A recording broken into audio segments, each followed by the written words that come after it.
तो बताइएगा कि लाइफ और रिलेशनशिप कोच का क्या काम है, क्या काम, कैसे हमारी जिंदगी को कैसे स्मूथ किया जा सकता है? देखिए, एक तो आप इसके ऊपर जब जो ही लफ्ज़ के ऊपर गौर करते हैं तो आपको अंदाजा हो जाता है कि लाइफ कोच का मतलब लाइफ है तो उसके लिए कोचिंग की जरूरत तो होती है, वो तो हर एक को है। जहाँ रिलेशनशिप की बात होती है तो रिलेशनशिप भी हर जगह मौजूद है, तो इसकी बहुत ज्यादा जरूरत है। बाहर की दुनिया ने तो इसको बड़ा अर्सा पहले मान लिया था, समझ लिया था, और अब उन लोगों के पास जा रहे हैं। यहाँ पर आप जैसे शोज के जरिए अवेयरनेस क्रिएट करने की हम लोग कोशिश कर रहे हैं कि जब आप इन लोगों के पास जाते हैं, ये आपकी बात को सुन के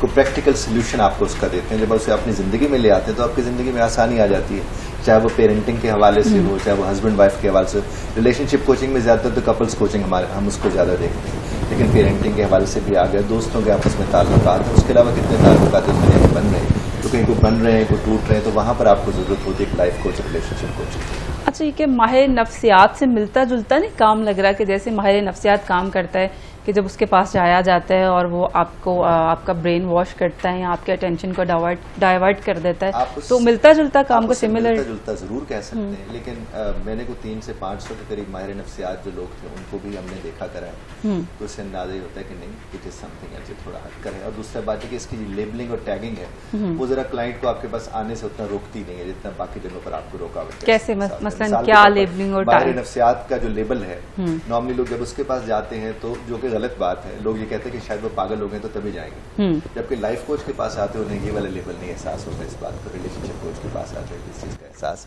नहीं होता जो हमने नॉर्मली देखा है, ये आप लेबलिंग के हवाले से देख सकते हैं। दूसरी बात, ये नई टर्म है और इसमें नई तहकीक के साथ चीजें आ रही हैं। तीसरी बात है कि इसमें हम इसमें ये नहीं कहते हैं कि मिसाल जिस तरह लाइफ जो आपका होता है, साइकोलॉजिस्ट है वो आपको दवाई नहीं देता, वो आपसे बात करता है। अब जब वो आपसे बात करते हैं उसके बाद 3, 4, 5 जो टाइप्स हैं उसी टाइप के ऊपर आपको देखता करता है, जबकि लाइफ को जो आपके साथ वैसा नहीं करता, उसके बाद स्ट्रक्चर्ड चीजें होती हैं जिसमें से वो आपको प्रॉपरली गुजारते हैं सुन के, अगर आप इसे करते हैं। और इसीलिए हमारे पास जितने भी लोग आते हैं, खासतौर पर पाकिस्तान से बाहर मेरे पास जितना भी क्लाइंट है, क्योंकि पाकिस्तान में अभी भी इन चीज़ों के अवेयरनेस इस हिसाब से नहीं है कि एज ए रिलेशनशिप आप कैसे। अब मिसाल के तौर पर मेरे पास एक हस्बैंड वाइफ आए,